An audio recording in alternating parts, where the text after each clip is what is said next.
நான் இவர்கள் 2 பேரும் பேசுகின்ற பொழுது அவர்களுடைய பேச்சிற்குள் என் கவனத்தை செலுத்துவதிலிருந்து கொஞ்சம் பின்னுக்கு உங்கள் மீதுதான் கவனத்தை வைத்துக் கொண்டிருந்தேன்.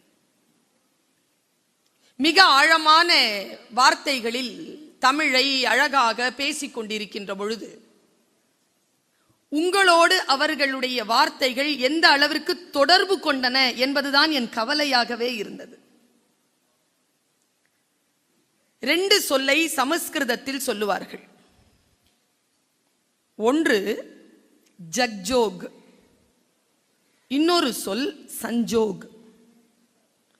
ஜக்ஜோக் என்கின்ற சொல்லுக்கு ஆங்கில அர்த்தம் என்னென்றால் கான்டாக்ட்.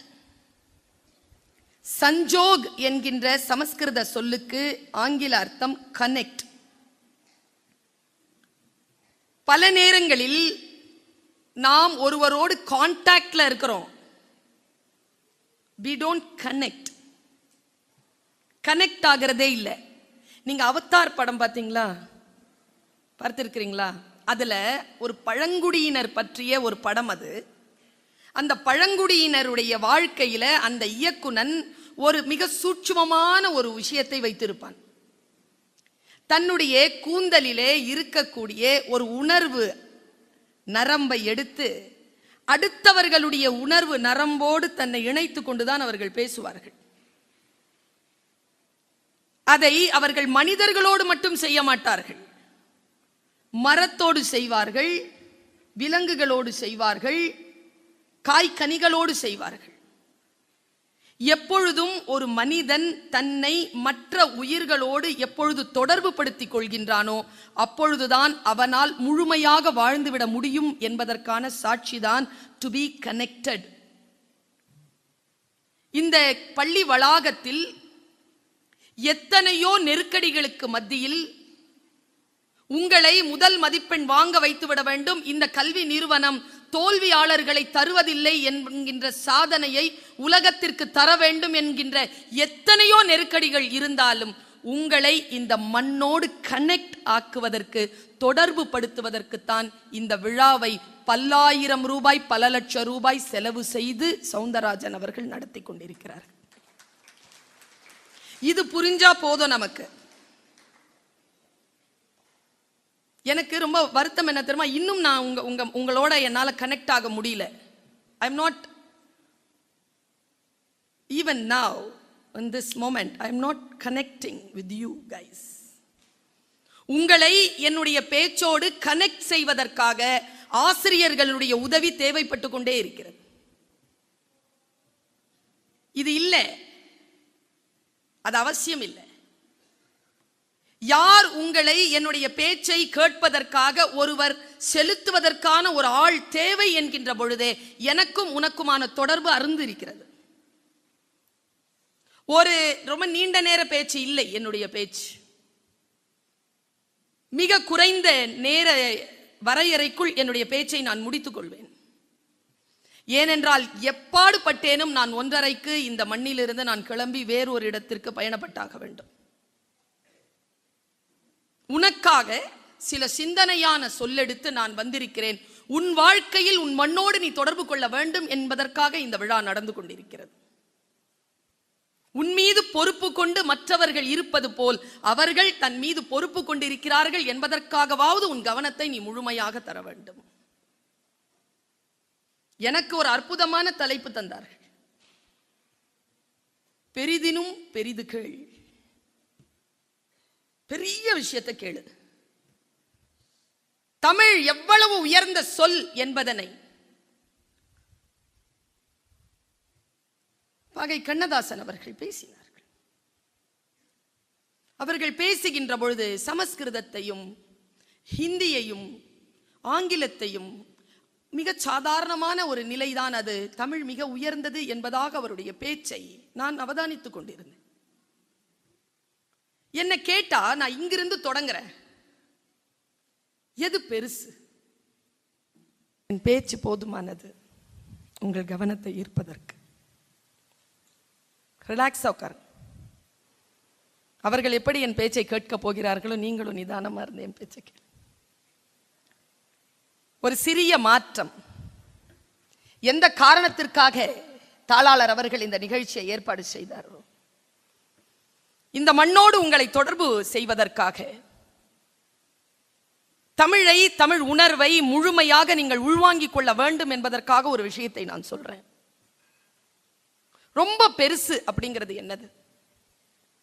இப்போ நான் வெளிநாடுகளுக்கு போகிறேன், வடநாட்டுக்கு போகிறேன், அங்கெல்லாம் ஹிந்தி தான் பேசுகிறார்கள், வெளிநாடுகளில் ஆங்கிலம் பேசுகிறார்கள். ஒரு குழந்தை தன் தாயிடத்தில் இந்தியில் தான் பேசுகிறது. அவர்கள் கோவிலிலே சமஸ்கிருதத்தில் தான் வழிபடுகிறார்கள். வெளியில் ஒரு குழந்தை லண்டன்லயோ ஆஸ்திரேலியாவிலேயோ இங்கிலீஷ்ல தான் தன்னுடைய தாய் கிட்ட பசிக்குதுன்னு கேக்குது. மொழியில் உயர்வு தாழ்வு இல்லை. எல்லா மொழியும் அற்புதமானதுதான்.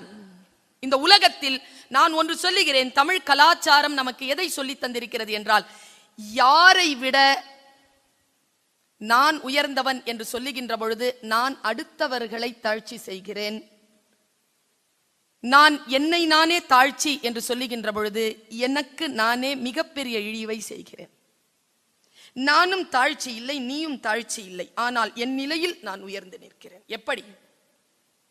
காம்படிஷன் தான். ஆனா தமிழ் பண்பாடும் தமிழ் மொழியும் காம்படிஷன் அப்படிங்கிற விஷயத்துல வந்தீங்கன்னா அது யாரையும் தோற்கடிக்காது, அவுட்ஸ்டாண்டிங்கா நிற்கும். அவுட்ஸ்டாண்டிங்கா நிக்கிறது இருக்கு இல்லையா, அதுதான் பெருசு. இப்போ நான் ஆங்கிலத்திற்கு போகிறேன், ஹிந்திக்கு போறேன், சமஸ்கிருதத்தை போறேன், எனக்கு அரபி மொழி தெரியும், உருது தெரியும், அரபி மொழி தெரியும், ஆங்கிலம் தெரியும். நான் இதையெல்லாம் வாசிக்கிறேன், இதையெல்லாம் நான் அதில் இருக்கக்கூடிய விஷயங்கள் எல்லாம் படித்துவிட்டு நான் சொல்லுகிறேன். எனக்கு நீங்க ஹிந்தியில என்ன பேசினாலும் புரியும், என்ன எழுதினாலும் நான் வாசிச்சிருவேன். உருதுல நீங்க என்ன சொன்னாலும் எனக்கு புரியும், என்ன எழுதினாலும் நான் வாசிச்சிருவேன். இங்கிலீஷ்ல நீங்க என்ன பேசினாலும் எனக்கு புரியும், நான் வாசிச்சிருவேன். எனக்கு தெரிந்த மொழிகளை வைத்துக்கொண்டு நான் சொல்லுகிறேன், யாம் அறிந்த மொழிகளிலே தமிழ் மொழி போல் இனிதாவது எங்கும் காண். மிக உயர்ந்த மொழி, மிக உயர்ந்த மொழி. அடுத்த மொழிக்கும் நம்முடைய மொழிக்கும் என்ன வித்தியாசம் தெரியுமா? நான் அந்த வித்தியாசத்தை சொல்றேன். என்ன வித்தியாசம் தெரியுமா? தாய்மொழினாலே இங்க எத்தனை பேருக்குங்க தமிழ் தாய்மொழி? தமிழ் தாய்மொழி அல்லாத குழந்தைகள் எத்தனை பேருங்க இருக்கிறீர்கள்? அவர்கள் தாய்மொழி வேறு. உங்களுக்கும் சொல்றேன் பிள்ளைகளா, தமிழ் ஏன் உயர்ந்தது? நான் பேசுற தமிழ் புரியுதா பாப்பா உனக்கு? ஒருத்தன் சொன்னா, I don't know anything you speak அப்படின்னு உட்கார்ந்துருந்தான். அதனால உன் பேர் என்னன்னு கேட்டேன். மை நேம் இஸ் விக்னேஷ்னு சொன்னா. உனக்கு தமிழ் தெரியுது, உட்காருன்னு. நான் பேசுறது உனக்கு புரியுது இல்ல? தெரியாதுன்னு இல்லை. தாய்மொழியே உயர்ந்ததுதான். அது யாருடைய தாய்மொழியா இருந்தாலும் சரி. உருது பேசுற குழந்தையா இருந்துட்டு போ, தெலுங்கு பேசுற குழந்தையா இருந்துட்டு போ. அவ சொல்றா பாருங்களேன், எங்க தாய்மொழிய முகத்தை பார்த்தே சொல்றாங்களே. உன் தாய்மொழி தெலுங்கு தானப்பா, உன் தாய்மொழி உருது தானப்பா. அதனால்தான் மொழி ஆசிரியையாக இருக்கிறேன். எல்லா மொழிகளையும் விட தாய்மொழியாம் எந்த மொழியும் பா, தாய்மொழி உயர்ந்ததுப்பா. அது எந்த மொழியா இருந்தாலும் தாய்மொழி உயர்ந்த, தாய்ப்பால் போல உயர்ந்ததுதான். ரசூல் கம்ஸ்தேவ் என்கின்ற ஒரு மிகப்பெரிய எழுத்தாளன், ரஷ்ய எழுத்தாளன் இப்படி சொல்லுகிறான். செத்துக் கொண்டிருந்தேன், யாரோ என் தாய்மொழியில் பேசினார்கள், எழுந்து கொண்டேன் என்று எழுதுகிறான். உயிர் கொடுக்கும் தாய்மொழி. அமெரிக்காவுக்கு போய் இறங்கின உடனே இங்க வாடா அப்படின்னு யாராவது கூப்பிட்டாங்கன்னா, அவ்வளோ பெரிய பேராசிரியரா இருந்தாலும், எவ்வளோ பெரிய ப்ரொஃபஸரா இருந்தாலும், எவ்வளோ பெரிய டாக்டரா இருந்தாலும், அட்டாட்டா நம்மள தான் கூப்பிடுறாங்களோன்னு திரும்பி பார்ப்போம். ஏன்னா தமிழ் இல்லையா. ஒரு விஷயம் சொல்றேன்ப்பா, நீங்க எந்த மொழி பேசுகின்ற தாய்மொழியை பேசுகின்றவர்களாவது இருந்துட்டு போங்க, தமிழ் மிக உயர்ந்த மொழி என்பதற்காக சொல்லுகிறேன். எல்லா தாய்மொழியும் பேசினால் சுகமா இருக்கும், ரொம்ப சுகம். தமிழ் அந்த தாய்மொழியில பேசுறது சுகம். ஆனால் தமிழ் மொழி மட்டும்தான் மற்றவர்கள் பேச கேட்டாலும் அதே சுகம். பேசுனா என்ன சுகமோ மற்றவங்களை பேச வச்சாலும் அதே சுகம். அப்படின்னா எனக்கு தெரிஞ்சு தமிழ் தான். அதனால தான் ஒரு ஆளை உட்கார வச்சு 2 மணி நேரமா 3 மணி நேரமா வச்சு செய்யறாங்க. உங்களை பேசிக்கிட்டே இருக்கிறோம். கலையாம இருக்கிறீங்களா இல்லையா? கேட்டுக்கிட்டு இருக்கிறீங்களா இல்லையா? தமிழால் மட்டும்தான் இது முடியும்.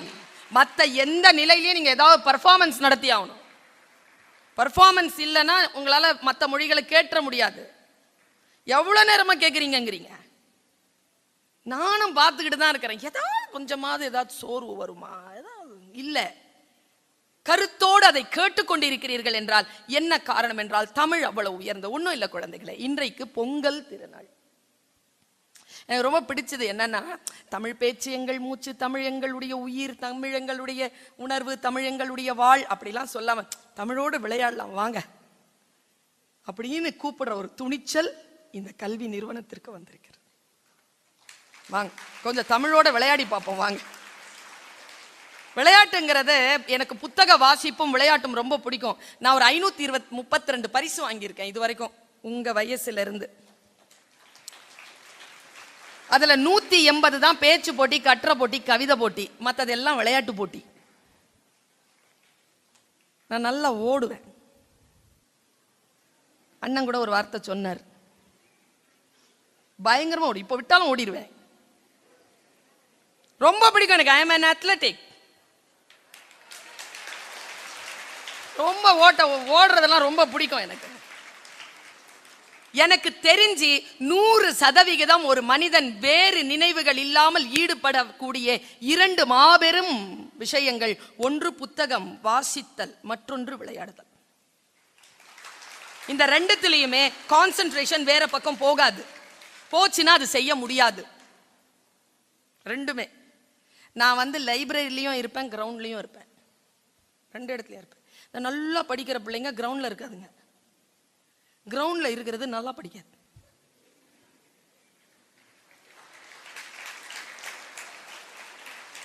ஆனா 2த்தையும் உடைச்சவனா முடிஞ்சா உடைக்கலாம்.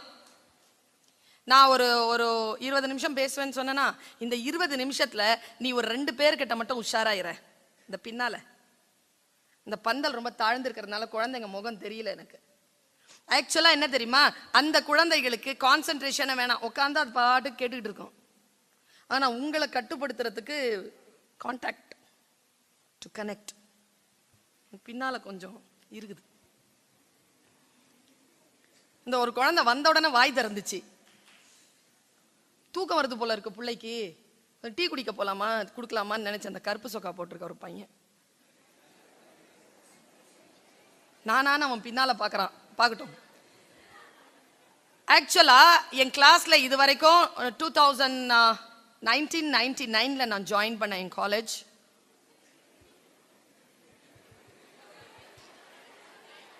ஆயிரத்தி 1999 ஆமா 99 ஜாயின் பண்ணேன். இப்போ 2019, 20 years என்னுடைய எக்ஸ்பீரியன்ஸ் என்னுடைய காலேஜில். I'm a professor. இது வரைக்கும் என்னுடைய வகுப்பில் ஒருத்தி கூட ஃபெயில் ஆனதில்லை. ஒருத்தி கூட ஃபெயில் ஆனது. அது காரணம் என்னன்னா, அவ தயாராக தான் இருப்பான், நம்ம விடுறதில்ல. I connect with them. இப்போ நான் என்னுடைய பேச்சுக்கு வரேன். இப்போ யூஆர் ஆல் வித் மீ. நீங்கள் எல்லோரும் என்னிடத்தில் இருக்கிறீர்கள். நீங்கள் என்னோட தொடர்பு இருக்க வேண்டும் என்பதற்காக தான் கொஞ்சம் ஆங்கில வார்த்தைகளை உங்களோடு நான் பேசிக் கொண்டிருக்கிறேன். இப்போ பேச்சு ஆரம்பிக்குது. எங்க ஐயா அப்துல் காதர் சொல்ற மாதிரி, இனி சின்ன ஸ்டேஷன்ல எல்லாம் நிக்காது, இனி எக்ஸ்பிரஸ் தொடங்குது. பெரிதினும் பெரிது கேள் என்பது எனக்கு தந்திருக்கக்கூடிய தலைப்பு. ஒரு விஷயத்தை ரொம்ப பெருசா கேள். திடீர்னு உன் முன்னால் இறைவன் வருகிறான். என்ன கேட்ப? ஏதாவது ஒன்று கேட்ப, ஆனா அது பெருசா இருக்காது. ஏன் தெரியுமா? இன்றைய வினாடியை கடப்பதற்கான இந்த வினாடியை நீ அடுத்த லெவலுக்கு போறதுக்காக சின்ன விஷயமா தான் அது கேட்ப நீ. ஏன் தெரியுமா? பெரிய விஷயம் என்ன அப்படிங்கறது பல நேரங்களில் நமக்கு தெரிவதில்லை. எது பெரியது? பெரிது பெரிது புவனம் பெரியது, புவனமோ நான்முகன் படைப்பு, நான்முகன் திருமால் உந்தியில் பிறந்தோன், திருமால் அலைக்கடல் துயின்றோன், அலைக்கடல் சிறுமுனி கலசத்துள் அடக்கம், சிறுமுனி கலசமோ புவியில் சிறுமண், புவியோ அரவினுக்கு ஒரு தலைபாரம், அறவோ உமையவள் சிறுவிரல் மோதிரம், உமையவள் ஈசனுள் ஒடுக்கம், ஈசன் தொண்டருள் ஒடுக்கம், தொண்டரின் பெருமையை சொல்லவும் வேண்டும். ஒளவை புரியல, புரியல. புரிஞ்சா பெருசுன்றது என்னன்னு தெரிஞ்சு போயிடும். புரியணுமே, தமிழ்தான். ஏன் தெரியுமா புரியல? ஒண்ணும் கிடையாது, பயிற்சி இல்லை. பயிற்சி உங்களுக்கு நான் மனமாற சொல்லுகிறேன் குழந்தைகளே, just be with me, just be with me. I'm going to leave you within few minutes, but I want my words should remain within you, so please be with me. நேற்று இரவில் இருந்து இங்க நல்ல வசதியான ஒரு இடம், இரவு தூங்க முடியலைங்க என்னால. என் தாய்க்கு தெரியும் என்னால் தூங்க முடியவில்லை. ஒரு வாட்ஸ்அப்ல ஒரு சின்ன ஒரு கிளிப்பிங் பார்த்துட்டேன். 3:30 மணி இருக்குங்க, எழுந்திருச்சு உட்காந்துருக்கேன். என் தாய் கேட்கிறார், என்ன பாச்சு, ஏன் தூங்கலையா நீன்னு? தூங்கவே முடியலைங்க. பெற்ற தாய் முன்னால் இருக்கிறார், மாற்று கருத்து எதுவும் சொல்வதற்கு வாய்ப்பில்லை. தூங்க முடியாம எந்திரிச்சு உட்காந்துருக்கேன். ஒரே ஒரு கிளிப்பிங் தான். என்ன கிளிப்பிங் தெரியுமா? நான் மனசால சொல்றேன், சைலண்டா ரிசீவ் பண்ணு. I don't want any reaction from you. I don't want any kind of reaction from you. எது பெருசு அப்படிங்கறது உனக்கு தெரிந்து கொள்வதற்காக இதை சொல்கிறேன். இன்னைக்கோ நாளைக்கோ நாளை மறுநாளோ ஏதோ 2 படங்கள் வரப்போகின்றன. I don't want any reaction from you. 2 படங்கள் வரப்போகின்றன. இந்த கட்டடத்தை அமைத்து, இந்த கற்பாறையை பிளந்து, தன் வாழ்க்கையில் இருக்கக்கூடிய 40-50 ஆண்டுகள் வாழ்ந்த அந்த எல்லா சாரத்தையும் எடுத்து இந்த பள்ளிக்கூடங்களுக்கு போட்டு, உங்களை எங்கெங்கிருந்தெல்லாம் கூப்பிட்டு பாடத்தை நடத்தி, ஆசிரியர்கள் எல்லாம் அழைத்து அவர்களுக்கெல்லாம் சம்பளம் கொடுத்து, என்னை போன்றோர்களை எல்லாம் பேச வரவழைப்பதற்காக செலவு செய்யக்கூடிய அந்த மனிதன் தன் வாழ்நாளில் சம்பாதித்த அத்தனை சம்பாத்தியத்தை விட பல 100 மடங்கு சம்பாத்தியத்தை ஒரே ஒரு நாளில் ஒரு படம் பெறப்போகிறது. ஒரு படம். நேற்று இரவு எனக்கு தூக்கம் போனதுக்கு ஒரு காரணம், ஒரு பெரிய அந்த மனிதருடைய ஒரு கட் அவுட். அதுல ஒரு 16 பிள்ளைகள், 16 சின்ன வயசு பசங்க பின்னால கட் அவுட்ல மேல ஏறி ஏறி ஏறி ஏறி நின்னு அவங்களுக்கு பால் போடுறாங்க. பால் போட்ட அந்த நிலையில கீழே இருந்து இன்னொரு 4-5 பேர் ஏறினாங்க பாருங்க. அந்த கட் அவுட் வந்து இந்த உங்களுக்கு இந்த பந்தல் போச்சுன்னா தெரியும், நீங்க மேல போகும்போது கண்டிப்பா எட்டி உயர பார்த்துட்டு போங்க. அந்த டேங்க் ஒண்ணு கட்டி இருக்கு, அந்த டேங்க் உயரமா இருக்குங்க. அது எங்க எனக்கு 19 வயசு பையன் இருக்காங்க. யாரை பார்த்தாலும் என் பையன் மாதிரியே இருக்கு. எனக்கு தாய்மை இல்லையா? அவர்களும் யாருக்கேனும் ஒரு குழந்தைகள் தானே. மேலே ஏறி அவன் பால் போட்ட ஒரு 3 செகண்டுங்க, அப்படியே அந்த கட் அவுட் சாஞ்சிருச்சுங்க கீழே. எனக்கு தெரியல அந்த 16ல எத்தனை உயிரோட இருக்குன்னு. இன்னைக்கு நாளைக்கு படம் வரப்போகிறது, எல்லோரும் சம்பாதிக்க போகிறார்கள். ஆனால் அந்த 16 வீடுகளில் எத்தனை வீடுகள் சாவு வீடாக மாறும் என்று எனக்கு தெரியாது. எதுங்க பெருசு? யார் பின்னால ஓடுறோம்? எதற்காக கைத்தட்டுகிறோம்? எதற்காக கவனம் திரும்புகிறது? இதோ நான் பேசிக்கிட்டே இருக்கிற வெள்ள சொக்காவோட ஒருத்தர் வராரு, எல்லாரும் அவங்கள வேடிக்கை பார்க்கல. நீ உன் கவனம் எப்படி சிதறுகிறது? உன் கவனம் எப்படி போகும்? ஏன் போகுது கவனம்? எது வாழ்க்கையில் முக்கியம்? எது வாழ்க்கையில் முக்கியம் என்பதனை யார் புரிந்து கொள்கிறார்களோ அந்த முக்கியமான விஷயம் அவர்களை மிகப்பெரிய மனிதனாக மாற்றும். எது முக்கியம் என்பதனை முதலில் தெரிந்து கொள்ளுங்கள்.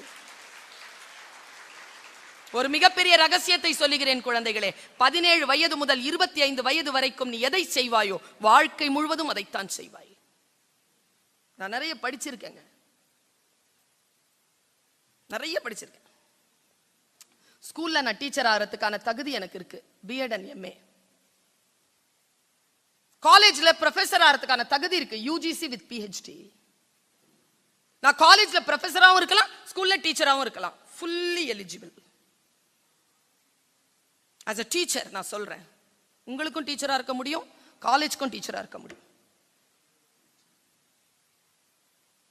என் வார்த்தைகளை நான் விதைகளாக எடுத்துக்கொண்டு வந்திருக்கிறேன். மிகப்பெரிய விஷயம் என்பது என்ன தெரியுமா? உன்னுடைய உயரம்.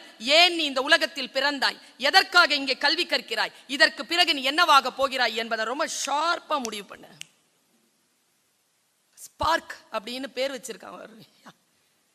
என்ன நினைச்சிட்டு வச்சாங்களோ அந்த பேரை, என்ன பேர் தெரியுமா? அது என்னன்னு தெரியல. எஸ் சவுந்தரராஜன் இருக்கலாம், பி யாராவது இருக்கலாம், ஏ யாராவது இருக்கலாம், ஆர் யாராவது இருக்கலாம், கே I least bother. But I am traveling with your word, spark. Bharathi அந்த ஸ்பார்க் அப்படிங்கிற வார்த்தைக்கு பாரதி ஒரு பேர் வச்சான் பாருங்க. ஸ்பார்க்குக்கு பாரதி வச்ச தமிழ் பெயர் என்ன தெரியுமா? அக்கினி துளி, பொடி, நெருப்பு. அப்படி தீ பொறின்னு, நெருப்பு பொறி, அக்கினி பொறின்னு பேர் வச்சான். துணூண்டு அவன் சொல்றான். இப்ப நான் பேசுறேன், நான் என்னுடைய பேச்சுக்கு பிறகு எந்த நடிகையினையும், நான் ஒண்ணு சொல்றேன் பாரு உனக்கு, எந்த நடிகனையும், இப்ப நான் நிறைய படிச்சிருக்கிறேன்ல, நிறைய சம்பாதிக்கிறேன். என்னுடைய காலேஜ்ல as a professor UGC pay with 7th pay commission அப்படிங்கிறது லட்சத்தை தாண்டும். நான் பெரிய காசு சம்பாதிக்கிறேன், ஏன்னா நிறைய படிச்சிருக்கு, நல்லா நிறைய மார்க் எனக்கு, ஐ எம் எலிஜிபிள். ஆனால் சவுந்தரராஜன் சார் என்ன படிச்சாருன்னு எனக்கு தெரியல. பிஎஸ்சியா, பிஎஸ்சி மேத்தமெட்டிக்ஸ் படிச்சாருங்க. இந்த காலேஜ் பிரின்சிபல் ஒருத்தங்க இங்கிலீஷ்லயே பொங்கல் வாழ்த்து சொல்லிட்டு இருந்தாங்களா, அவங்க பேர் என்ன? ஹாப்பி பொங்கல் ஹாப்பி பொங்கல்னே கூப்பிட்டு இருந்தாங்க எங்களை. பேர் என்ன மேடம்? வித்யாசங்கர். அவங்க என்ன சார் படிச்சிருக்காங்க? MA English. எம்ஏ இங்கிலீஷ் படிச்ச ஒருத்தங்களுக்கு பிஎஸ்சி மேத்தமெட்டிக்ஸ் சம்பளம் கொடுக்குது.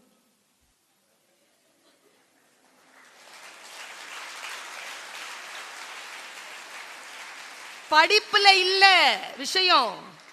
உயர்வுகள் எங்கே வேண்டுமானாலும் இருக்கலாம், ஆனால் அந்த உயர்வுகளை கொண்டு வந்து தான் விரும்பிய இடத்தில் சேர்ப்பதற்கு என்று ஒரு ஆசீர்வாதம் இருக்க வேண்டும். அந்த ஆசீர்வாதத்தை சவுந்தரராஜன் அவர்கள் கண்டெடுத்திருக்கிறார். நான் உனக்கு ஒரு விஷயத்தை சொல்றேன், நிறைய சம்பாதிக்கிறத விட நிறைய சம்பளம் கொடுக்கறவனா மாறு. ஒருத்தன் ஒரு கம்பெனியில போய் சம்பாதிக்கிறத விட ஒரு ஆள் நின்னுட்டு 400 பேருக்கு சம்பளம் கொடுக்கிற மாதிரியான கட்டட அமைப்பிற்குள் போய் உட்கார். பெரிய விஷயங்களை யோசி. சிறிய அளவிலே ஒரு விஷயத்தை செட்டில் ஆயிரலாம், பரவாயில்ல, பேங்க் பேலன்ஸ் உள்ள இருக்கணும், கல்யாணம் பண்ணிக்கணும், குழந்தை பத்தி, ஆம்பளை பிள்ளையா பத்தி.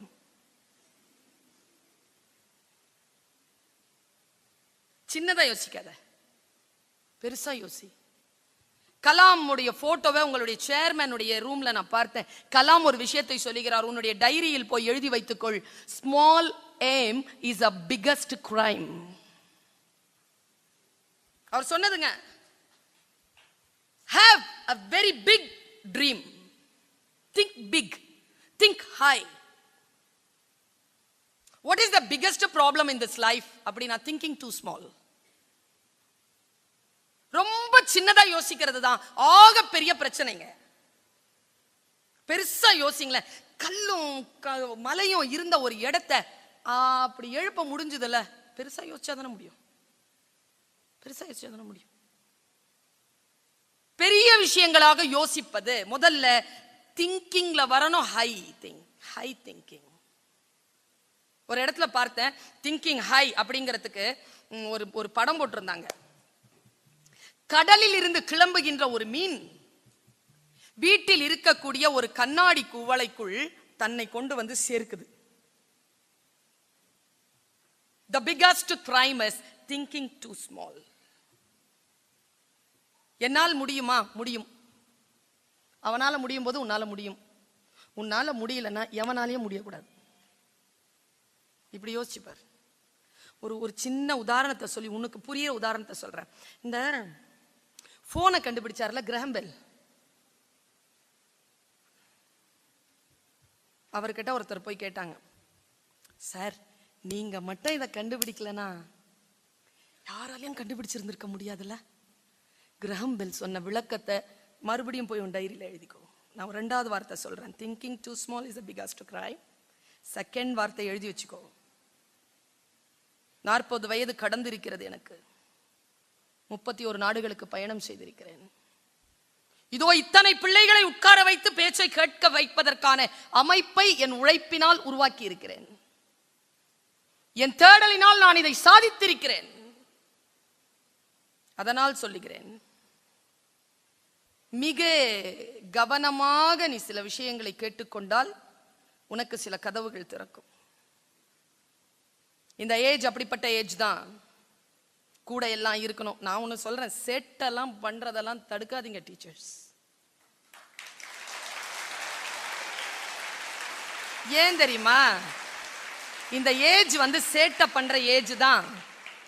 சேட்டை பண்ற ஏஜ் தான். சேட்டையே பண்ணாம ஒருத்தன் இருக்கிறான்னு வச்சுக்கோங்க, கண்டிப்பா டாக்டர் கிட்ட கூட்டு போகணும். அவனை சேட்டை பண்ணணும்.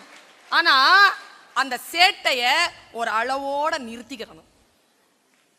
இல்லைன்னா கண்டிப்பா சமூகம் உங்களை டாக்டர் கிட்ட கூட்டு போயிடும். எங்க கிட்ட இருந்து தப்பிச்சிருவீங்க, சமூகத்துக்கிட்ட சிக்கிக்கிருவீங்க. Thinking high, thinking big. Thinking big அப்படிங்கிற ஒரு வட்டத்திற்குள்ளாக நாம் நம்மை செலுத்துவதற்கு முன்னால் மிக குறிப்பான சில வார்த்தைகளை மனதில் உள்வாங்கிக் கொள். சின்னதா தான் வரும் சிந்தனை. சிந்தனை என்பது நெருப்பு. நான் எப்பவுமே சொல்வேன், என்னுடைய யூடியூப் பார்க்கிறவங்களுக்கு தெரியும், என்னுடைய ஸ்பீச்சஸ் கேட்கிறவங்களுக்கு தெரியும். திங்க் பண்ணிட்டே இரு. அடுத்து நான் என்ன செய்ய போகிறேன்? இந்த +2 முடிஞ்சிடும், வெளியில் அமைச்சிருவாங்க. அப்புறம் வாட் நெக்ஸ்ட்? அப்புறமா என்ன? 5 years ahead யோசி. எந்த துறையை தேர்ந்தெடுத்தாலும் 5 இயர்ஸ்க்கு அப்புறமா இந்த துறை எப்படி இருக்கும் என்பதனை யோசிச்சு முடிவெடு. நிதானமா போ. பெரிய விஷயங்களை பார்த்து போ, நிதானமா போ. அப்படி நிதானமாக போக வேண்டும் என்றால் ஒரே ஒரு விஷயம்தான், you know your ground reality. உன்னுடைய கிரவுண்ட் ரியாலிட்டி இருக்குல்ல. கபீர் படிச்சிட்டு இருந்தேங்க. நான் சொல்ல வேண்டிய மிக முக்கியமான செய்தி இது. கபீர் படித்துக் கொண்டிருந்த பொழுது கபீர் சொல்லுகிறான், ஒரு குளத்துல ஒரு பூ மலருதுங்க. பட் டீப்பா சொல்றேன் குழந்தைகளே, எனக்கு தெரியும் உனக்கு புரிகிறது என்று. பூ மலருது, சூரியன் உதிச்சிருச்சு. உதிச்ச உடனே பூ மலர்ந்துருச்சு. கபீர் கேட்கிறார் தன்னுடைய டிசைபிள்ஸ் கிட்ட, எப்படி பூத்துச்சு இது? சூரியன் சூடு கண்டு எதன மலருமா? மலருது பார். ஏன்? பசங்க பதில் சொன்னாங்க, குளிர்ச்சியான தண்ணீருக்கு மத்தியில் இருப்பதனால் பூ மலர்கிறது. அப்படியா அப்படின்ட்டு அதை புடுங்கி தண்ணிலேயே போட்டார். பூ வாடிருச்சு. சொல்கிறார் பாருங்க, ஞானி குரு வாசகம். குழந்தைகளே, நான் ஒரு ஸ்கூல்ல இருந்து என் குழந்தையை எடுத்தேன், வேறொரு ஸ்கூல்ல போட்டேன். ஏன் தெரியுமா? அந்த ஸ்கூல் மேல எனக்கு நம்பிக்கை போயிருச்சு. என்ன நம்பிக்கை அப்படி போச்சு அப்படின்னா, என் குழந்தைய இண்டிவிஜுவலா பார்க்க மாட்டேங்கிறாங்களோ அப்படிங்கிற சந்தேகம் வந்துருச்சு. கண்டிக்க மாட்டேங்கிறாங்களோ அப்படிங்கிற சந்தேகம் வந்துருச்சு. என்னதான் கூப்பிட்டு திட்டுறாங்களே தவிர அவனை பாராட்டிக்கிட்டே இருக்கிறாங்க. அவனுக்கு புரியவே இல்லை, தூக்கிட்டேன்.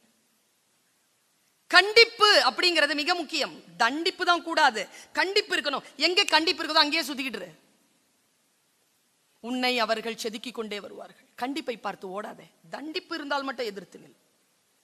தண்டனை அனுமதிக்காத, ஆனால் கண்டிப்பை அனுமதி. கண்டிப்பு எங்க இருக்குதோ அங்க அடங்கு. ஏதாவது டீச்சர்ஸ் உனக்கு ஏதாவது டீச்சர் சொல்லவே கூடாது, இந்த ஸ்கூல்ல சொல்ல மாட்டாங்கன்னு நம்புறேன். திட்டக்கூடாது குழந்தைகள்.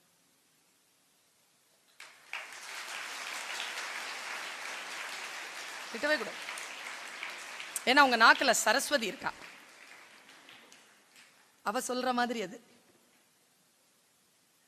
நீலாம் சொல்லாதீங்க, சொல்லாதீங்க, சொல் பலித்து விடும். சொற்களை சுத்தமாக வைத்துக் கொண்டிருத்தல். அவன் சொல்றான், கபீர் சொல்றான், குருவாசகம், சுட்டெருக்கும் சூரியன் வந்தாலும், தன்னை சூழ்ந்து தண்ணீர் இருந்தாலும், தண்ணீர் சூடாக இருந்தாலும் அந்த பூ மலரும். ஏனென்றால் அந்த பூவினையில் இருக்கக்கூடிய தண்டு அந்த மண்ணோடு தன்னை தொடர்பு படுத்தி கொண்டிருக்கிறது. எந்த ஒரு பூ தன்னை தன்னுடைய மண்ணோடு தொடர்பு படுத்தி கொண்டிருக்குமோ அது தண்ணீரால் சூழப்பட்டாலும் அழுகாது, சூரியன் பட்டாலும் மலரும் என்று பேசுகிறான் கபீர். இங்க வாசல்ல பாக்குறீங்களா இந்த வாழை மரம், இந்த அந்த மாவிலை தோரணங்கள். ஒரு ரிக்வெஸ்ட், அந்த மாவிலை தோரணங்கள்ல இனிமேல் பிளாஸ்டிக் பூவை வைக்காதீர்கள். அப்படியே இருக்கட்டும், அப்படியே இருக்கட்டும், ஃப்ரெஷ்ஷா இருக்கட்டும். வாழை இலை. முதல்ல இந்த அகல் விளக்க பார்த்தே எனக்கு 20 வருஷம் ஆச்சுங்க. இவ்வளவு பெரிய அகல் விளக்கு, அகல் விளக்கு, குத்து விளக்கு, பூக்கள், இந்த அட்மாஸ்பியர் இருக்குல்ல, இது தமிழ். இதனோடு தொடர்பில் இரு. எங்கே போனாலும் இதனோடு தொடர்பில் இரு, இந்த மண்ணோடு தொடர்பில் இரு. ஒரு பறவை பறக்கிறது என்றால் அது பறப்பதற்கு முன்னால் தன்னுடைய எங்கே உட்கார்ந்து இருக்கிறதோ அந்த கிளையை அது முதல்ல பிடிக்கும். Ground reality. Hold your ground, hold your nativity, hold your language.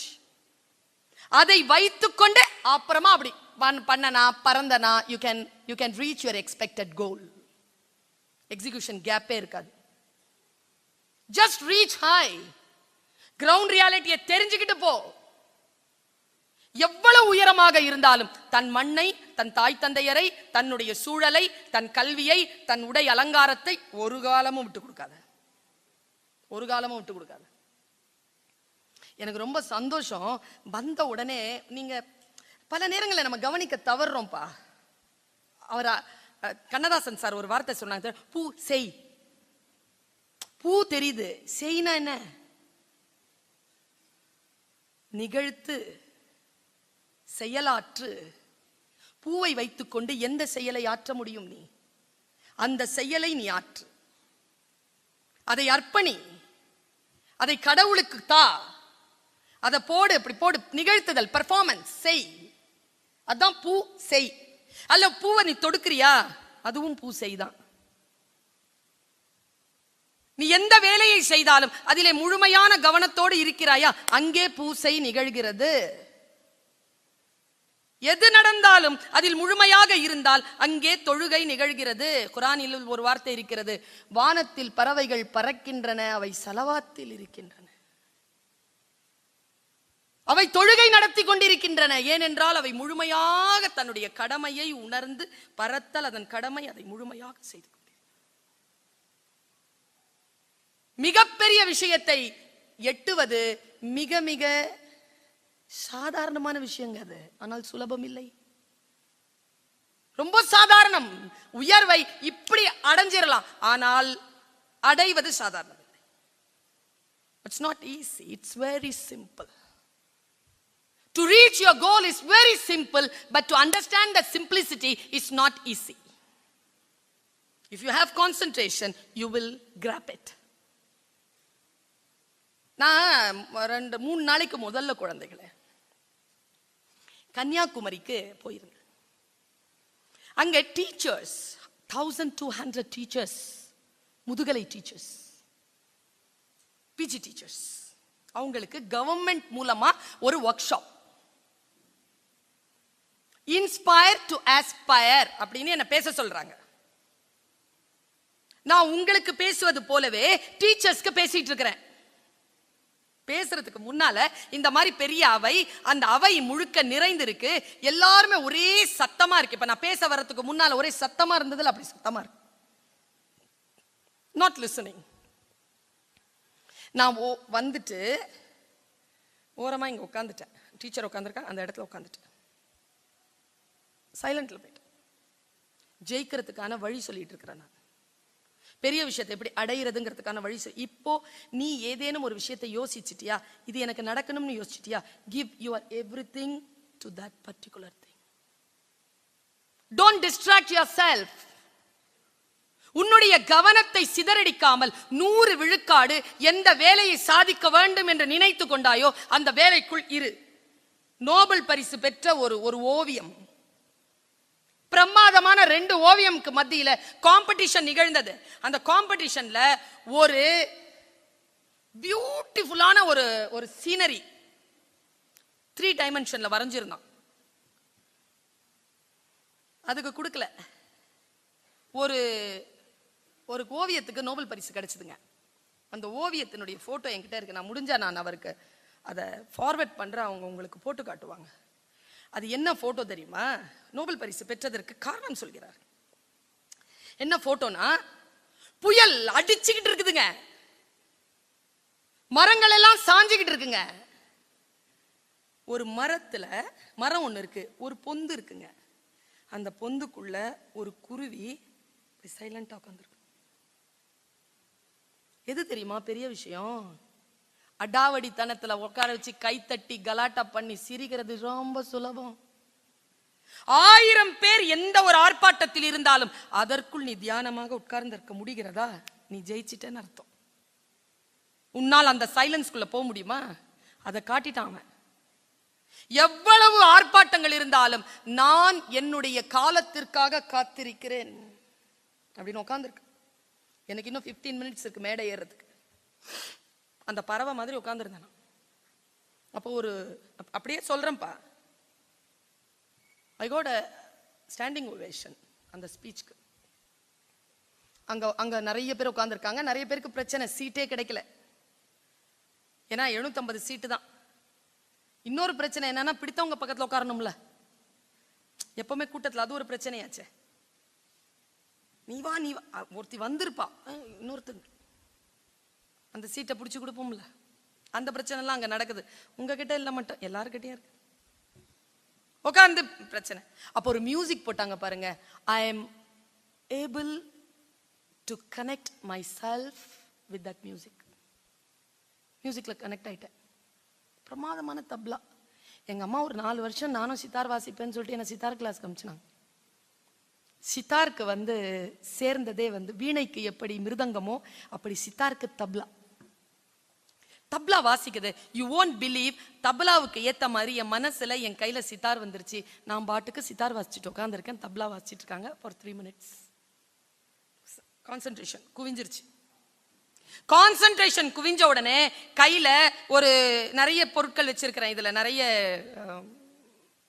Storage 128 GB. திறந்த பைபிள் வந்துருச்சுங்க. அதை படிச்சுட்டேன். நான் அப்படியே படிச்சதை உனக்கு சொல்றேன். I am not a Christian. I am not preaching anything.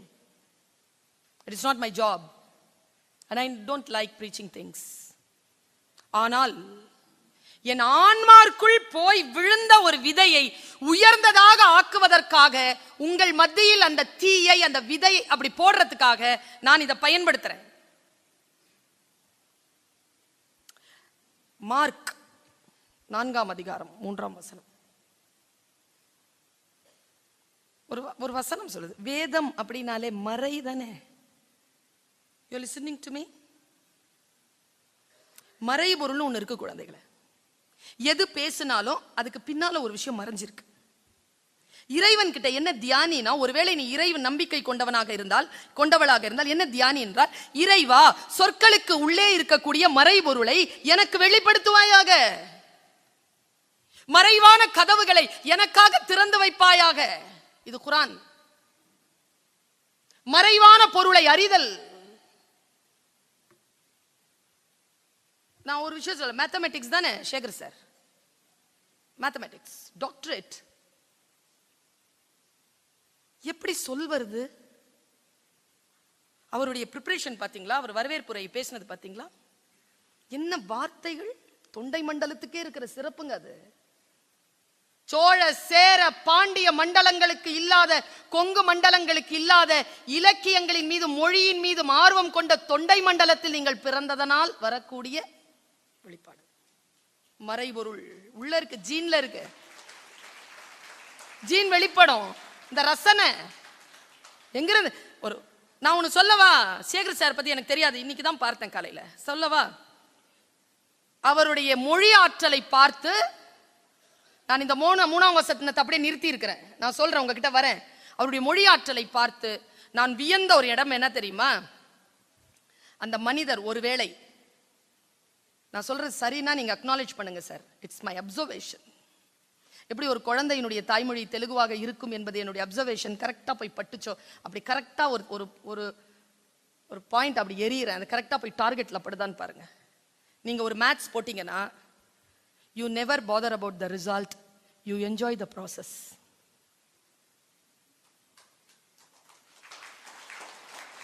If a person who is enjoying the process, not the result, he is a literary person, he is an artistical person. He can live his life with happiness. It's inevitable. It's inevitable. The happiness is inevitable for you because you know how to organize yourself with words. அந்த process இருக்குல்ல, அதை நான் ரசிச்சேங்க, ரொம்ப ரசிச்சேங்க. ஒரு mathematician பின்னால ஒரு குழந்தை announce பண்ணிக்கிட்டே இருக்கு, ஒரு தமிழ் டீச்சர் அனௌன்ஸ் பண்ணிட்டே இருக்கிறாங்க. எனக்கு அவங்க 2 பேர்கிட்ட ரொம்ப பிடிச்சது என்ன தெரியுமா? எனர்ஜி. என்ன எனர்ஜிங்க அது? என்ன ஒரு ஆர்வம்ல. இந்த எனர்ஜி எத்தனை பேர்கிட்ட இருக்கு? என்னத்தா படிச்சு, என்னத்தா போய், என்னதான் கேன்டீனுக்கு போறேன், எனக்கும் சேர்த்து 2 இட்லி கொண்டு வா. ஏன் வாயன் எழுந்திருச்சு, கால் உடஞ்சா போ, வாயன் வர்றதில்ல, எனக்கும் கொண்டு போ. எனர்ஜியோட வர்றது இருக்குல்ல. I am enjoying the energy of these two ladies. ஒருத்தி ஸ்டூடெண்ட், ஒருத்தங்க teacher. I am enjoying the energy. பாருங்க, எப்பவுமே குழந்தைகளே எந்த ப்ரோக்ராம்க்கு வரும் பொழுதும் நீ ஒரு படமே பார்க்கட்டும், நீ சாப்பிடுறியா, எது இருக்கிறியோ, முழுமையாக உன்னுடைய தன்னுணர்வில் இருந்து கொண்டு அதை செய்தால் அதுல இருக்கக்கூடிய பெரிய விஷயம் உன்னை வந்து சேரும். அது எதுவா இருக்கட்டும், இந்த தீபத்தை ஏத்தும் போது கூட முழுமையான ஆற்றல் வந்து சேரும். மா வித்திஷா வஹைஹிதான் எல்லாம் கிடைக்கும். சோறு தான் சாப்பிட்ற, ஆனா எல்லாம் கிடைக்கும். சவனா பஹத்து சஹன புனத்து சஹவீரியம் கரவாவஹை தேஜஸ்வினா தமே நமஸ்து மா வித்திஷா வஹைஹி. சாந்தம் சாந்தம் சாந்தம். சொல்லுக்குள்ள போவாத, என்ன சொல்றாங்கிறதுல போ. கிண்டல் பண்ணிட்டு போயிடாத. என்னமோ மேட்டர் இருக்கு, மேட்டர் இல்லாம சொல்வானா? உள்வாங்கி வச்சுக்க. சொல்லணுமா இல்லையான்னு அப்புறமா முடிவு பண்ண. மனசுல உள்வாங்கி வச்சுக்க. தந்தை பெரியார் எல்லாவற்றையும் எதிர்த்தார். ஏன் எதிர்த்தார்? எல்லாவற்றையும் தெரிந்து கொண்டு. ஏமாத்துறான்டா, உஷாராருன்னார். தெரிந்து கொண்டு அடுத்த கட்டத்திற்கு போ. தெரியாமல் அடுத்த கட்டத்திற்கு போகாதே. நான் 3ஆம் வசனத்துக்கு வருகிறேன். சூப்பரான வசனம். ஒருவன் விதை எடுத்துக்கொண்டு விதைக்க புறப்பட்டான். நான் அப்படி உட்கார்ந்துருக்கேங்க. 1200 டீச்சர்ஸ்க்கு ஏதேனும் சொல்லி ஆகணும். நான் என்ன சொல்றது அவங்களுக்கு? டீச்சர்ஸ் மட்டும் சிக்கினாங்கன்னு வச்சுக்கோங்க எங்கிட்ட, உங்க காலேஜ், உங்க ஸ்கூல் டீச்சர்ஸ், நான் சொல்லி கொடுத்துருவேன். உங்களுக்கு முன்னால் சொல்லி தர முடியாது, அடங்க மாட்டீங்க நீங்க. அப்புறமா தனியா சொல்லி கொடுக்கணும் உங்களுக்கு. யோசித்துக் கொண்டிருக்கிறேன். அவர் சொன்னாருங்க, 3வது வசனம் அப்படி புறப்படுது. விதைகளை எடுத்துக்கொண்டு விதைப்பவன் புறப்பட்டான். 4வது வசனம். வழியில் சில விதைகள் விழுந்தன, பறவைகள் அதை பட்சித்தன. ஃபர்ஸ்ட் என்னாச்சு? வழியில சிலது விழுந்துருச்சு, பறவைகள் அதை தின்னு போட்டன, பட்சித்து போட்டன. 5ஆம் வசனம். சில கற்பாறைகள் மீது விழுந்தன, அது மண்ணில்லாத பாறையாக இருந்தது, மண் அதிகம் ஆழம் இல்லாத காரணத்தினால் அது உடனே முளைத்தது. 6வது வசனம். முளைத்த அந்த விதைகள் வெயில் பட்டவுடன் கருகி போயின. 7வது வசனம். சில விதைகள் முள்ளின் மீது விழுந்தன, முள்ளின் மீது விழுந்த விதைகள் முளைத்தன, முள்ளிருந்த காரணத்தினால் நெருக்கடிக்கப்பட்டு சிதைந்தன. சில விதைகள் நல்ல நிலங்களில் விழுந்தன, அவை ஒவ்வொன்றும் 30ஆகவும் 60ஆகவும் 100ஆகவும் போகம் தந்தன. எனக்கு மறைபொருளை உனக்கு நான் சொல்லிட்டு இருக்கிறேன். உள்ளுக்குள்ள எவ்வளவோ விஷயங்கள் இருக்கு. விதைகள் என்பது வெறும் விதைகள் அல்ல. உன்னுடைய உயிர், உன்னுடைய திறன், உன்னுடைய திங்கிங். நீ எங்க போடுற? வழியில போட்டுட்டு அப்படியே பறவைகள் பட்சிக்க போடுகிறாயா? அல்லது பாறைகளின் மீது, மண்ணில்லாத பாறைகளின் மீது போடுகிறாயா? அல்லது முட்களின் மீது போடுகிறாயா? அல்லது நல்ல நிலங்களின் மீது போடுகிறாயா? பார்த்துக்கொள். இதெல்லாம் மெயின் விஷயம் இல்லைங்க. பெரிதினும் பெரிது கேட்கக்கூடிய கடைசி வசனம். பலர்னு அரைஞ்சிட்டு போயிடுச்சுங்க அந்த வேதம். என்ன வார்த்தை தெரியுமா குழந்தைகளே? நீங்கள் எல்லோரும் 17 வயதிற்குட்பட்டவர்களாக இருப்பீர்கள் என்பது என்னுடைய நம்பிக்கை. இந்த வயதில் இதை உங்களுக்கு புரிந்துவிட வேண்டும் என்பது என்னுடைய இறை வேட்கை. சொல்லப்படுகின்ற சொல் என்ன தெரியுமா? காது இருக்கக்கூடியவன் கேட்க கடவன். இங்க இருக்கிற எல்லாருக்கும் தான் காது இருக்கு. எத்தனை பேருக்கு நான் சொல்றது உள்ள போகுது? காது இருக்கிறவன் எல்லாம் காது இருக்கிறவன் இல்ல. அந்த உணர்வு இருக்கின்றவன், அந்த கனெக்ட் பண்ணிக்கிறதுக்கான தன்மை இருக்கின்றவன் தான் காதுடைய. காது இருக்குன்னா கேட்டுக்கோ, இல்லைன்னா போயிரு. வார்த்தைகள் வருகின்ற பொழுது குழந்தைகளே, உங்கள் காதுகளால், உங்கள் கண்களால், உங்களுடைய மூக்கினால், உங்களுடைய மெய்யினால், உங்களுடைய வாயினால், அது என்ன பஞ்சபூதங்கள் வருகின்றனவோ பஞ்சபுலன்களால் அப்படி எடுத்து பெரிய விஷயங்களை சாதிப்பதற்காக நான் சொல்லி தந்து கொண்டிருக்கிறேன். பெரிய விஷயங்களை சாதிப்பது என்பது சின்ன விஷயங்களை புரிந்து கொள்ளுதல். சின்ன விஷயம் தான். எவன மலை தடுக்கியா விழுறான்? சின்ன கல் தடுக்கி தானே விழுந்து. இந்த சிறிய கல் எது? பெரிய விஷயங்களை நம்மால் சிந்திக்க முடியாதபடிக்கு பக்கத்துல உட்கார்ந்து உன் காதை ஒருத்தன் நோண்டிக்கிட்டே இருக்கிறானா? அதாலதான் பாழாவ போகுது. இந்த வயசுல சில விஷயங்களை சொல்லிடணுங்க. சில விஷயங்களை நம்ம மறுக்கிறதுனால அந்த ஆசிரியர்களுக்கு ஒரு விஷயம் தெரியுமா? நம்ம சொல்றதெல்லாம் நம்ம பிள்ளைங்க கேட்கறது இல்லை. கிளாஸ்ல இப்படி உட்கார்ந்துருப்பான், நம்மளதான் பார்த்துட்டு இருப்போம். நல்ல இப்படி இருப்பான், அப்படிமா அங்க இருக்கிறான்னு நினைக்கிறீங்க? எத்தனை கிலோமீட்டர் தூரத்துல இருக்கிறானோ, எங்கெங்க இருக்கிறானோ, என்னென்ன பண்ணிக்கிட்டு இருக்கிறானோ தெரியாதுங்க. நம்மளதான் கவனிச்சிட்டு இருக்கிறான்னு நம்ம சொல்றோம். எல்லா டீச்சர்ஸும் சொல்ற ஒரு வார்த்தை என்ன தெரியுமா? கடைசியா எனக்கு தெரிஞ்சு சிலது யூனிவர்சல் வேர்ட் கோடிங் இருக்கு. டீச்சிங் முடிச்ச உடனே டீச்சர், யூ அண்டர்ஸ்டாண்ட்?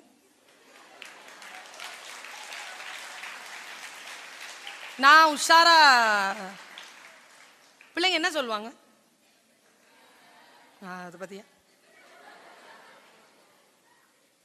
புரியலன்னு சொல்லிட்டீங்கன்னு வச்சுக்கோங்களேன்,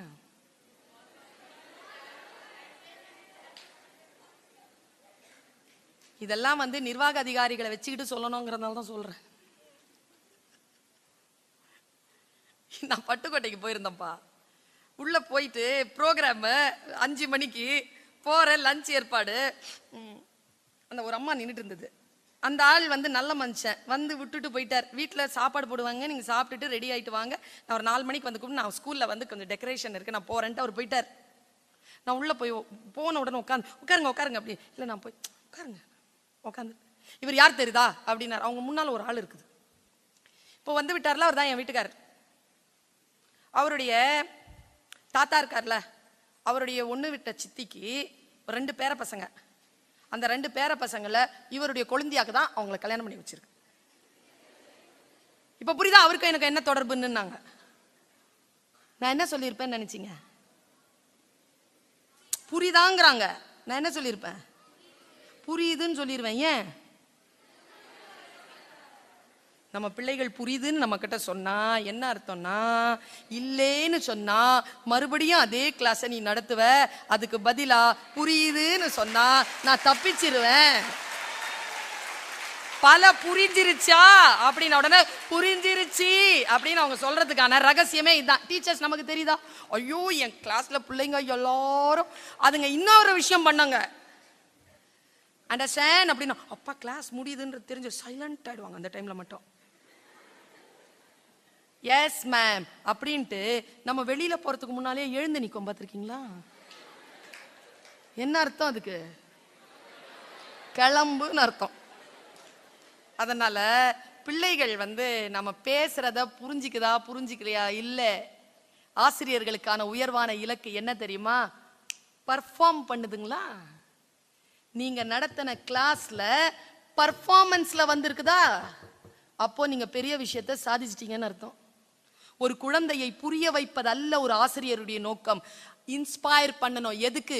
டு ஆஸ்பயர். வெளிப்படுவதற்காக மன எழுச்சியை ஏற்படுத்துங்கள். ஒரு ஆசிரியராக இருந்து நான் சொல்லுகிறேன், நான் கண்டுபிடித்த ஆகப்பெரிய ஆசிரியம் என்ன தெரியுமா? எல்லா ஆசிரியர்களின் காலில் விழுந்தும் கெஞ்சி கேட்டுக்கொள்கிறேன், தயவு செய்து உங்கள் புத்தியை இந்த குழந்தைகளுக்கு தந்து விடாதீர்கள்.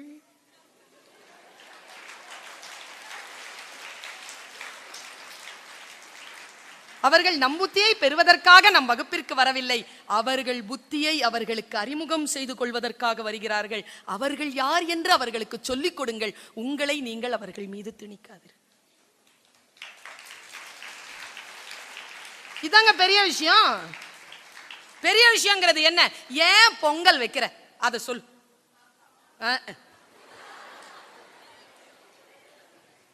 இன்னொரு விஷயம், எங்க பட்டிமண்டபத்தில் சொல்லுவாங்க, உனக்கு தெரிஞ்சா தெரியுமா தெரியல, உனக்கு தெரிஞ்சுதான் இருக்கும். பூஜை பண்றோம்ல, பண்ணுவீங்களா வீட்டுல? விநாயகர் சதுர்த்தி எல்லாம் கொண்டாடுவீங்களா? சரி. விநாயகர் சதுர்த்தி இல்ல கிருஷ்ண ஜெயந்தி இல்ல இந்த மாதிரி பொங்கல், இந்த மாதிரி ஏதாவது ஒண்ணு செய்வாங்க. செஞ்சிட்டு ஃபர்ஸ்ட் எடுத்து என்ன செய்வாங்க? Very good. சாமிக்கு வச்சிருவாங்களா? சாமிக்கு வச்சுட்டு அப்புறமா என்ன செய்வாங்க? நமக்கு வைப்பாங்களா? அதுல கொஞ்சம் டைம் ஆகுமா? அந்த டைம் பார்த்து அப்பா பாத்ரூம் போயிடுவார். ரெடி ஆயிட்டு வரேன், சாப்பிடலாம். ஏன்னா அவர் பூஜை செஞ்சு டயர்டா இருப்பார். போயிடுவார். பையனுக்கு பசிக்கும். அம்மா இன்னும் சோறுல இலையில சோறு போட்டிருக்காது. இலையில சோறு ரெடியா இருக்கிறது சாமி கிட்ட இருக்கிற சோறு. முக்கியமா இந்த பொங்கல் மாதிரியா இருந்தா கூட கையில பட்டதா தெரிஞ்சிடும். இந்த கொழுக்கட்டெல்லாம் வச்சிருந்தாங்கன்னு வச்சுக்க தெரியாது. ஒரு பையன் என்ன பண்ணிட்டான், சரி நான் உனக்கு கேக்குறேன், பிரசாதத்தை சாமிக்கு வச்சிடணும். அதுக்கு முன்னால, சாமி வைக்கிறதுக்கு முன்னால அதை சாப்பிடலாமா? ஏன்? சாமிக்கு நீ சாப்பிட்ட என்ன ஆகும்? சாமி கண்ண குத்திரும். நம்ம பையன் ஒருத்தர் இருந்தான். அவன் பூஜைக்கு முன்னால அவனுக்கு பசிக்குது. அவனுக்கால அவனை வெயிட் பண்ணவே முடியல. அப்பா வேற இல்ல. இப்படி பார்த்தான், எடுத்து சாப்பிட்டான். அம்மாட்ட கேட்ட, அம்மா பசிக்குதுமா. டேய் சாப்பிடப்படாதுடா. ஏன்? சாமி குத்திரோண்டா கண்ண. பையன் தெளிவா சொன்னான், குத்தாதுமா. ஏண்டா? நான் ஏற்கனவே சாப்பிட்டமா, குத்தவே இல்லை. நான் என்ன சொல்றேன், பிரசாதத்தை படைப்பதற்கு முன்னால் சாப்பிடக்கூடாது என்பது ஒரு பண்பாடு. அது சாப்பிட்டா சாமிலாம் கண்ணை குத்தாது, சாப்பிடப்படாது.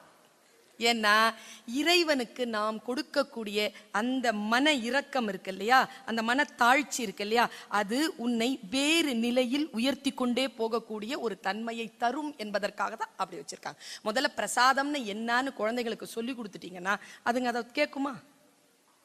என்னன்னு பேசி கொடுத்துருங்க, சாமி கண்ணை குத்திரும், அவன் குத்தாதான் தான் சொல்லுவான். சாமிலாம் கோச்சிக்காது பிள்ளைகளா, நாம் நம் நிலையிலிருந்து தாழ்ந்து போவோம். இந்த பெண்களை ரொம்ப அழகா சாப்பாடு பரிமாறும் போது ஒரு விஷயம் சொல்லுவாங்க. சாப்பாடு பரிமாறக்கூடிய பெண்கள் முதலிலே சாப்பிட்டிருக்க கூடாது, நின்னபடி பரிமாறணும் பாங்க. ஏன் அப்படின்னா, வயிறு நிறைஞ்சிருச்சுன்னு வச்சுக்க, முன்னால இருக்கிறவங்களுடைய பசி புரியாது. பசியோடு இருக்கின்ற பொழுது நமக்கு பசிப்பது போல்தானே இவருக்கும் பசிக்கும் என்று அந்த கை அள்ளி அள்ளி அள்ளி அள்ளி போடும் என்பதற்காகத்தான் சாப்பிட்றதுக்கு முன்னால நமக்கு சோறு போட்டுருமான்னு சொல்றது. அதே மாதிரி ஆம்பளைங்களும் நீங்க சாப்பிட்றதுக்கு முன்னால எங்களுக்கு சோறு போட்டாலும் நாங்க சாப்பிடுவோம். அதெல்லாம் ஒன்றும் சாப்பிட மாட்டாலும் சொல்ல மாட்டோம். நீங்களே எங்களுக்கு சாப்பாடு போடும்போது நீங்களும் சாப்பிடாம போடுங்க, நல்லா போடுவீங்க. அது பரிமாறுகின்ற ஒரு குணம், அவ்வளவுதான். விஷயங்களை சயின்டிபிக்கா புரிஞ்சுக்கோங்க குழந்தைகளை. பொங்கல் ஏன் வைக்கிறோம்? புதுப்பான். நான் ஒண்ணு சொல்லவா? பொங்கல்ங்கிறது நத்திங். அந்த அந்த ஐயா நல்லா சொன்னாருங்க. எல்லா மத விழாக்களுக்கும் ஒவ்வொரு கதை உண்டு. கதையே இல்லாத வெறும் வாழ்வியலினுடைய புதுமையை சொல்லக்கூடிய ஒரே விழா பொங்கல் திருநாள் என்கின்ற தை திருநாள் என்கின்ற தமிழர்களுடைய விழா. எவ்வளவு பெரிய விஷயம் தெரியுமா? புது பானைங்க, புது அரிசி, புது தண்ணி, புது வெல்லம், புதிய மஞ்சள், புதிய கரும்பு என்று புதியன விரும்பு. இன்றிலிருந்து உன்னுடைய லைஃப் புதுசா ஆரம்பிக்குதுங்கிற எழுச்சி கொள்வதற்காகத்தான் பொங்கல் அப்படின்னாலே பொங்குதல், வளம் பெறுதல், நிறைவடைதல், நிறைந்து நிறைந்து இருத்தல். அது அப்படி புரிஞ்சுக்கோங்க.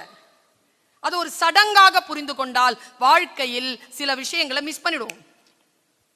என்ன கேட்டா, பொங்கல் திருவிழாக்களுக்கு பெண் குழந்தைகள் தமிழ் மரபு படிக்கு வளர்ந்த பிள்ளைகள் ஆடை அணிய வேண்டும்.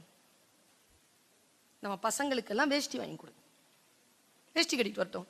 கட்ட தெரியலீங்க, கட்டிக்கோ ஒட்டிக்கோ, கட்டிக்கோ ஒட்டிக்கோ, கட்டிக்கோ ஒட்டிக்கோன்னு அலைறான். இதை நீ கட்டிக்கோ, இதை ஒட்டிக்கோன்னு. கட்டிக்கோங்கிறது 45, ஒட்டிக்கோங்கிறது 16. நீ தான் கட்ட கட்டு. வேஷ்டில உன் மானம், உன் மரியாதை, அந்த ஆடையை ஒருபோதும் விடாது. முக்கியமாக விழா காலங்கள்னு வரும்பொழுது உன்னை நீயே அடையாளப்படுத்திக் கொள்ள வேண்டும் என்றால், தமிழ் மரபோடு உன்னை அடையாளப்படுத்திக் கொள்ள வேண்டும் என்கின்ற சிந்தனை உனக்கு வந்தால் நீ பெரிதினும் பெரிது பெறுவதற்கான வாய்ப்புகளில் ஆசீர்வாதமாய் இருக்கிறாய் என்று அர்த்தம். அங்கேயும் அதே பேண்ட், அந்த ஜீன்ஸ்னு ஒண்ணு வந்திருக்கு, துவைக்கவே மாட்டான். அவனுக்கு என்ன பிரச்சனை? நான் தோச்சா காயாது மிஸ், காயணுமே. அதுல வேற எனக்கு ரொம்ப ஆச்சரியங்க. என் பையன் உன் வயசு, உன்னை விட ஒரு வயசு பெரியவனா இருப்பான், 2 வயசு பெரியவனா, அவ்வளவுதான்.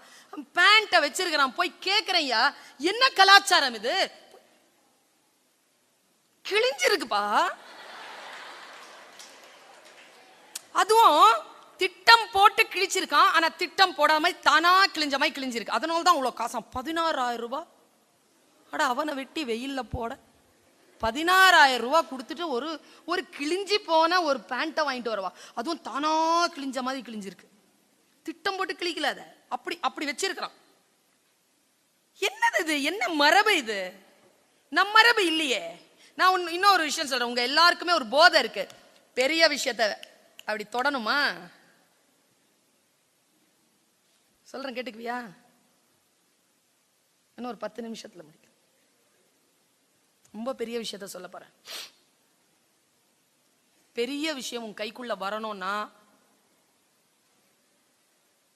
கேப்பியான்னு தெரியல, கடந்து போயிருவ. கடக்காத. நான் எவ்வளவு உயர்வான நிலைக்கு போனாலும், எவ்வளவு உயர்வான நிலைக்கு போனாலும் என் நிலையை மறந்ததில்லை, என் சூழலை மறந்ததில்லை, என் ஆடையை மறந்ததில்லை. ஏனென்றால் நான் தமிழச்சி. என் மதம் வேறு, உங்கள் மதம் வேறாக இருக்கலாம். ஆனால் நீயும் நானும் தமிழ். தமிழ் பேசுகிறோம், தமிழ் மரபோடு இருக்கிறோம். தமிழ் என்பது என்ன தெரியுமா? என் ஆடை. தமிழ் என்பது என் உணவு. தமிழ் என்பது என் உறவு. தமிழ் என்பது என் வாழ்க்கையில் அனைத்தும். என் நாடி நரம்பு மூச்சு எல்லாம் தமிழ்.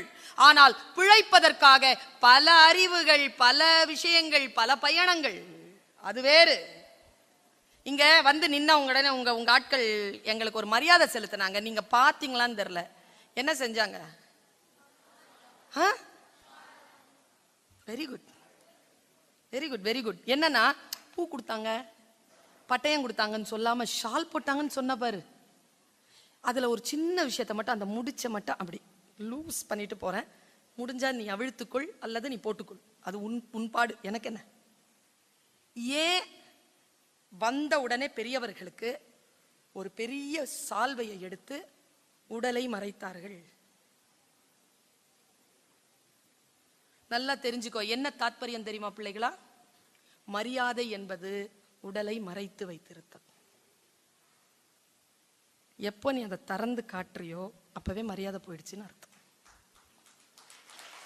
மூடி இருக்கிறது. ஆடை என்பது நம்முடைய அடையாளம். கிழிச்சு போட்டுக்கிறது இல்ல.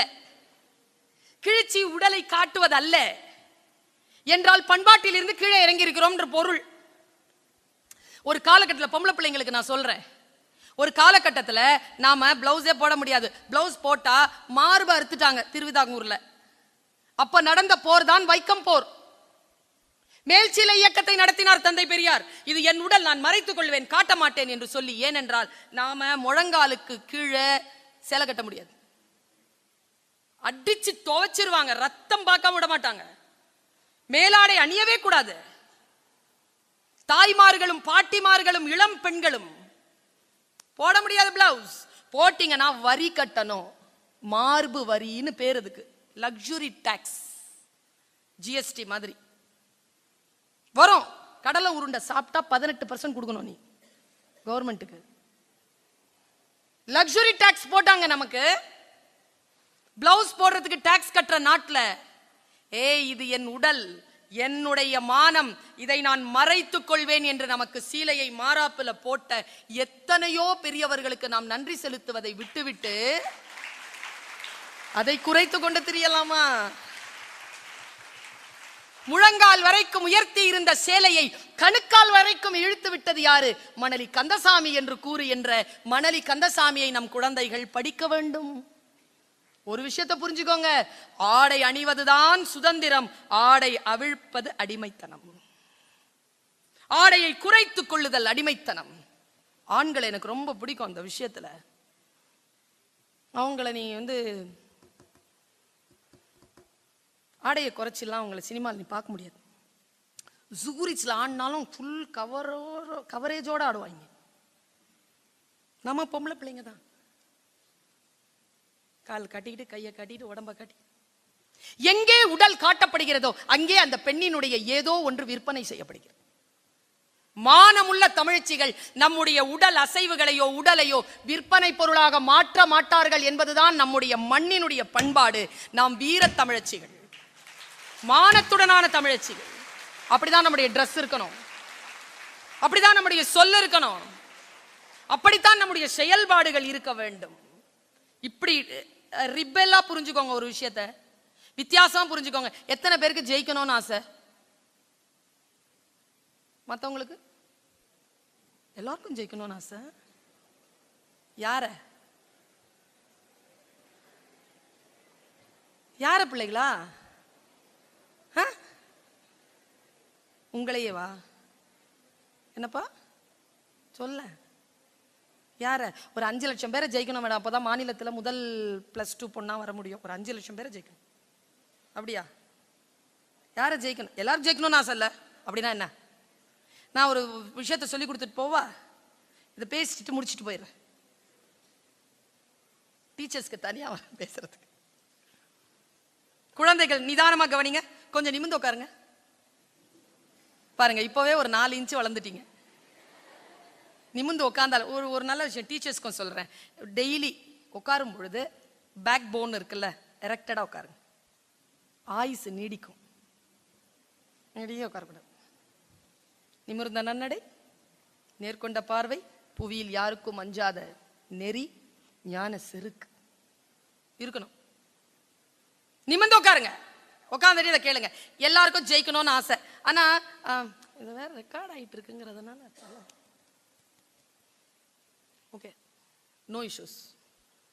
நான் என் பேரன்பின் பெருவழிப்பாடாக சொல்கிறேன். As a teacher, first mark வாங்குற குழந்தைகள் மீது அவ்வளவு எனக்கு அக்கறை இல்லைங்க.